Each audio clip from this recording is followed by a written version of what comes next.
আপনি কি জানেন অমরনাথ গুহা প্রথম কে খুঁজে পেয়েছিল? শ্রীনগর শহরের থেকে ১৩৫ কিলোমিটার দূরে এবং সমুদ্র তল থেকে ১৪,০০০ ফিট ওপরে অবস্থিত অমরনাথ গুহা। কে প্রথম খুঁজে পেয়েছিল এই গুহা? কে প্রথম দেখেছিল শিবলিঙ্গ? জানবো হর হর মহাদেব। চলুন জানা যাক অমরনাথ গুহার খোঁজ কে করেছিল। বুটা মালিক নামের একজন মুসলমান রাখাল এই অমরনাথ গুহা প্রথম খুঁজে পেয়েছিল।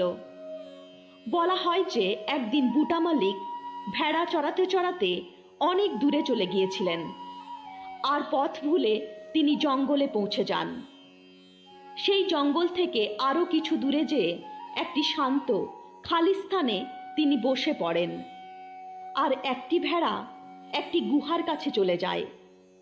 তখন সাধুর ভেষে একজন সেখানে আসে, আর সেই সাধু রাখাল বালককে একটি লাঠি দেন এবং সঠিক পথ বলে তাকে বাড়ির দিকে পাঠিয়ে দেন।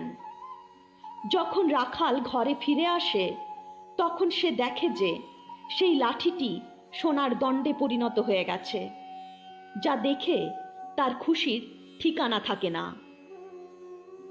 আর পরের দিন মনে অনেক জিজ্ঞাসা নিয়ে সে যখন সেই স্থানে পৌঁছায় যেখানে সেই সাধুকে সে প্রথম দেখেছিল, কিন্তু সেখানে যাবার পর সে দেখে সেখানে কেউ নেই। আর যখন সে গুহার সামনে যায় তখন একটি শিবলিঙ্গ সে দেখতে পায়।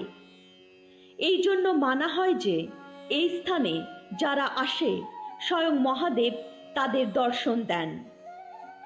অমরনাথ গুহার কাছে শুধু একটি গুহা নয়, অমরাবতী নদীর পাশ দিয়ে যাবার সময় অনেক ছোট বড় গুহা দেখতে পাওয়া যায়, কিন্তু অন্য কোনো গুহার ভেতরে শিবলিঙ্গ তৈরি হয় না।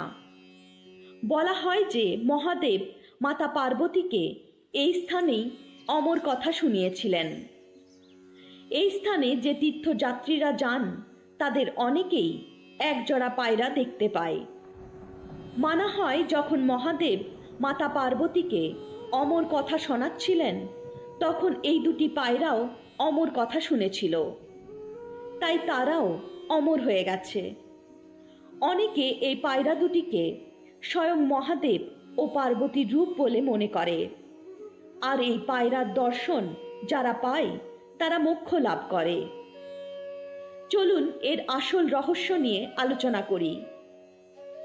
একবার নারদ মুনি মহাদেবের সাথে দেখা করবার জন্য কৈলাস পর্বতে গিয়েছিলেন, কিন্তু সেই সময় মহাদেব সেখানে উপস্থিত ছিলেন না। মাতা পার্বতীকে সেখানে দেখে নারদ মুনি মাতা পার্বতীকে জিজ্ঞাসা করেন যে মহাদেব গলায় মুন্ডমালা কেন ধারণ করেন। মাতা পার্বতীও এর কোনো সঠিক উত্তর দিতে পারেন না। যখন ভগবান শিব কৈলাসে ফিরে আসেন তখন মাতা পার্বতী তাকে জিজ্ঞাসা করেন, হে ভোলানাথ, আপনি আপনার গলায় মুন্ডমালা কেন ধারণ করেন? তখন মহাদেব উত্তর দেন, হে দেবী পার্বতী, তুমি যতবার মানুষের জন্ম নিয়েছ আমি সেই সংখ্যার মুন্ডমালা ধারণ করি। তারপর মাতা পার্বতী বলেন, হে স্বামী, আমার শরীর তো নশ্বর, বারবার মৃত্যু প্রাপ্ত হয়, কিন্তু আপনি তো অমর, আমাকে এর কারণ বলুন। তখন মহাদেব বলেন, হে দেবী পার্বতী, এই সব কিছু অমর কথার জন্য। তখন দেবী পার্বতী সেই অমর কথা শোনার জন্য জিদ করেন। অনেক দিন টালবাহানার পর মহাদেব অমর কথা শোনাতে সম্মত হন, কিন্তু সমস্যা ছিল যে ভুল করেও যদি কোনো জীব, কোনো শয়তান বা কোনো রাক্ষসের কানে সেই কথা চলে যায় তাহলে সেও অমর হয়ে যাবে। তাই মহাদেব মাতা পার্বতীকে নিয়ে অমরনাথের গুহাতে যান, আর এই স্থানেই মাতা পার্বতীকে অমর কথা শোনান। বলা হয় যে রাখি পূর্ণিমার দিন ভগবান ভোলানাথ স্বয়ং এই গুহাতে আসেন, তাই বরফে ঢাকা এই শিবলিঙ্গের পুজো করা হয়। অমরনাথ গুহার সাথে জড়িত অঙ্গরেশ মহাদেবের কথাও খুবই প্রচলিত। এই কথা অনুসারে আদিকালে যখন সংসারের উৎপত্তি হয়েছিল, তখন দেবতা, ঋষি, পিতৃদেবগণ, গন্ধর্ব, সর্প আর রাক্ষসদেরও উৎপত্তি হয়েছিল। তখন দেবতাগণ মৃত্যুর ভয়ে চিন্তিত ছিলেন। তখন সব দেবতাগণ চিন্তায় ভগবান ভোলানাথের শরণাপন্ন হন। তারা ভয়ে ভগবান শিবের স্তুতি করতে থাকে।